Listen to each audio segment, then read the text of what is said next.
సూర్యుడు, చంద్రుడు కాంబినేషన్‌కి ఫలితాలేవిటి? రెమెడీ ఏమిటి?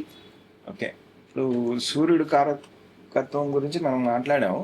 ఇప్పుడు సూర్యుడు చంద్రుడు కాంబినేషన్ అంటే అమావాస్య. కాకపోతే ఏంటంటే కొన్ని రోజుల డిగ్రీస్ మారుతూ ఉంటుంది. అది పర్ఫెక్ట్గా అమావాస్య అని ఉన్నప్పుడు మనకి రాహు ఒక కారకత్వం అనేది స్ట్రాంగ్గా ఉంటుంది అమావాస్య రోజున. అందుకే మనకి ఆ రోజు పితృకార్యాలన్నీ చేస్తాం. సూర్యుడు చంద్రుడు కాంబినేషన్ ఉన్నది అంటే మనం చంద్రుణ్ణి బలం చేయాలి. ఎందుకంటే ఆ రోజు చంద్రుడికి మనకి కిరణాలు తక్కువగా ఉంటాయి, 0 కిరణాలు.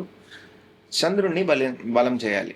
అయితే మనం వెళ్ళాల్సిన క్షేత్రాలు చంద్రశేఖర స్వామి క్షేత్రం, చంద్రమౌళీశ్వరుడు, గంగాధరేశ్వరుడు, జలకంఠేశ్వరుడు, ఇటువంటి క్షేత్రాలకి మనం వెళ్ళి దర్శనం చేసి వస్తే అది మనకి సోమవారం రోజున వెళ్ళి వస్తే ఫస్ట్ హోరాలో, అది మనకి 6 o'clock నుంచి 7 o'clock వరకు ఉన్న టైంలో వెళ్ళి వస్తే మనకి మంచి ఫలితాలు వస్తుంది.